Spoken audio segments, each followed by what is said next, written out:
Hi friends, இந்த வீடியோவில் என்ன பார்க்க போகிறீங்கன்னா, நம்ம வந்து கல் உப்பை பீங்கான் ஜாரில் எப்படி போட்டு வைக்கிறதுன்னு பார்க்கலாம். அது எந்த அடுப்பு பக்கத்தில் எந்த சைடு வைக்கலாம்னு பார்க்கலாம் வாங்க. நம்ம முதல்ல நான் 2 ஜார் எடுத்து வாங்கியிருக்கிறேன். 3 ஜார் வாங்கியிருக்கேன். 2 ஜார், ஒன்று வந்து கல் உப்புக்கு, ஒன்று வந்து சால்ட் உப்புக்கு, இன்னொன்று வந்து டைனிங் டேபிள்லாம் வைப்போம்ல அதுக்கு ஒரு குட்டியாக ஒரு ஜார் வாங்கியிருக்கிறேன். நம்ம அதுக்கு முதல்ல வைக்கிறனால சந்தன குங்குமம் வச்சுக்குவோம், மஞ்சள் குங்குமம் வச்சு மங்களகரமாக ஆரம்பிக்கலான்ட்டு. எப்போவுமே வந்து நம்ம பிளாஸ்டிக் டப்பாவில் போடுறத விட இந்த மாதிரி பீங்கான் ஜாரில் போட்டால் ரொம்ப நல்லது. பிளாஸ்டிக் டப்பாவில் வந்து ஒரு மாதிரி நீர் உப்புங்கிறனால கொஞ்சம் மாதிரி நீர் கொத்த மாதிரியே இருக்கும். இந்த பீங்கான் ஜாரில் போட்டோம்னா அந்த மாதிரி நீர் கொத்த மாதிரி இருக்காது. நல்லா இதாக இருக்கும், நல்லாயிருக்கும். தண்ணி இல்லாமல் நல்லா இதாக இருக்கும். பீங்கான் ஜாரில் வைங்க, அது ரொம்ப நல்லது. பிளாஸ்டிக் ஜாரில் வைக்கிறத விட நம்ம பீங்கான் ஜாரில் வைக்கிறது ரொம்ப நல்லது. அது வந்து ஒரு பெரிய ஜாரில் 1 கிலோ கல்லுப்பு பிடிச்சிது.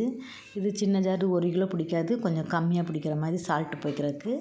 அப்புறம் மீதி இருக்கிறது அந்த குட்டி, இது நம்ம டைனிங் டேபிள் வைக்கிற மாதிரி குட்டி ஜார் இருக்குல்ல, அதில் போட்டுட்டேன். எப்போவுமே நம்ம வந்து கல்லுப்பை வந்து நம்ம பிளாஸ்டிக் ஸ்பூனை விட மர ஸ்பூன் இருக்குது பார்த்திங்களா, அதில் யூஸ் பண்ணுறது ரொம்ப நல்லது. இது வந்து மர ஸ்பூனு.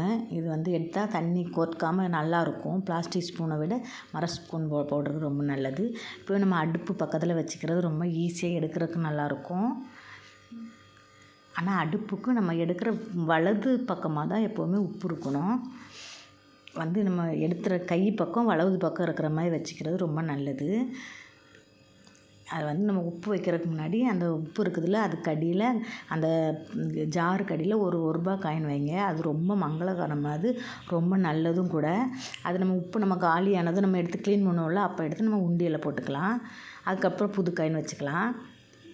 இது வந்து டைனிங் டேபிள் வைக்கிறக்காக குட்டி ஜார் வாங்கினது. அதில் மீதி இருக்க உப்பு போட்டு வச்சுருக்கிறேன்.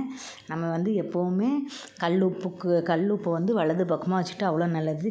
கீழே அதே மாதிரி நம்ம தரையில் வைக்கிறத விட ஏதாவது ஒரு மரப்பலகையோ ஒரு கல் மாதிரி ஏதாச்சும் இருந்தால், ஸ்டாண்டு மாதிரி இருந்தால் அது மேலே வைக்கிறது ரொம்ப நல்லது. நம்ம வந்து தொடப்பம் ஏதாச்சும் நம்ம அதை வச்சு பெருக்கும்போது தொடப்பம்லாம் அதில் படக்கூடாது. அதேமாதிரி கீழே வச்சாலும் நம்ம கால் மீதி எதுவும் படக்கூடாது. உப்புங்கிறது மங்களகரமான பொருள், அதனால் அது படக்கூடாது. எப்போவுமே வலது சைடு வைங்க. அது மாதிரி உப்பு வைக்கிறம்போது அது வந்து ஒரு மங்களகரமான பொருள்னாங்களே, கொஞ்சம் மஞ்சள் குங்குமம் வச்சு கொஞ்சம் மங்களகரமாக வைங்க. வீட்டுக்கு ரொம்ப நல்லது.